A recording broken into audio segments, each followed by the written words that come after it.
Prequels are difficult, and often they just can't live up to the movie that they were trying to flesh out. And this movie had an extra hard time considering how much I love Fury Road. And while Furiosa may not be a perfect movie, I do think it's a perfect companion piece to Fury Road. Welcome to Sandwich Reviews. I'm the Talking Sentient Sandwich, and I really enjoyed my time with Furiosa, a Mad Max saga. I absolutely have to watch it again, but I did notice there were a lot more motorcycles crashing into one another and exploding than cars. But with that being said, there are sequences where people get on kites and it had me locked in. The film might be a little long, but for now in the spoiler-free section, I'll say that long runtime only supports the hard-hitting themes in the narrative, though some stuff probably could have been cut. As far as the story itself goes, though it was predictable, I still found myself questioning not just how the movie would get to its end, but how certain scenes or sequences would finish. I knew certain characters would live or die just from who shows up in Fury Road, but I often wondered just how these people would meet their end. Because as we all know, it's not about the destination, it's about the journey. And this journey was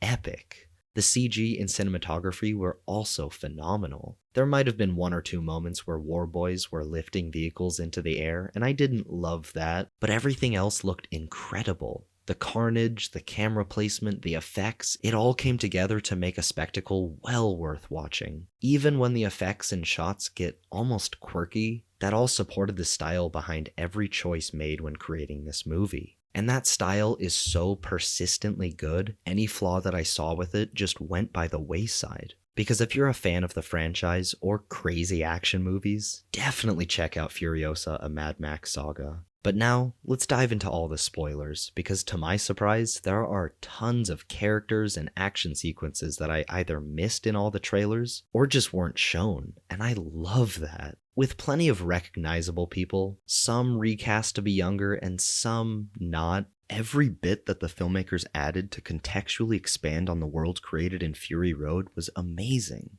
However, with Scrotus specifically, I was a bit confused. Great name, by the way, but playing him is the same actor as Nux's friend. Was that intentional to show Scrotus's fate, or did George Miller just want to work with that actor again? I honestly don't know, but it did get me thinking about all the possible sequences of events that could lead to the story in Fury Road. And because of that, as I was watching, I was reminded of a simple fact. Knowing how the story ends and knowing where the story goes are two very different things. I didn't think it was as good as Fury Road, but that's only because Fury Road is simpler. The way that I interpreted Furiosa was that it was long-winded for a specific purpose. All Fury Road is some people driving one way, and in the third act they decide to turn around. However, Furiosa is a million times more complicated because that's exactly what revenge is. Sometimes, in this specific case, it takes a lifetime of effort and scheming. Maybe it took too long for the actual narrative to get going, but that first act did a really good job of setting up the stakes. And that may have been spoiled from this line in Fury Road.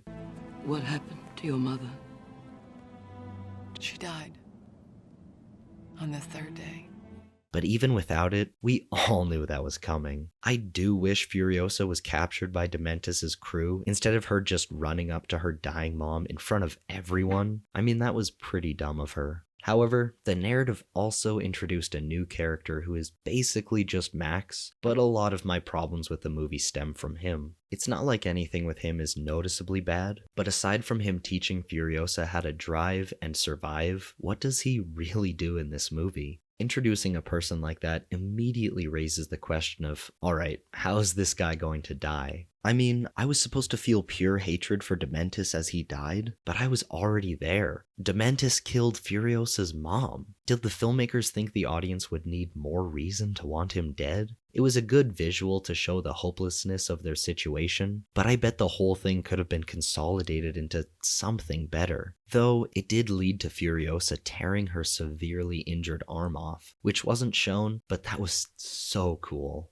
Yet aside from those characters that sometimes took me out of the movie, I appreciated the titles explaining that we were in a new part of the film, because this movie is split up into 5 sections, which really helped simplify the story and make it almost episodic. I mean, there is a war that is entirely skimmed over, and it kind of worked because so much else happened. And that's exactly why everyone should watch Furiosa, because it isn't just epic, it is an epic.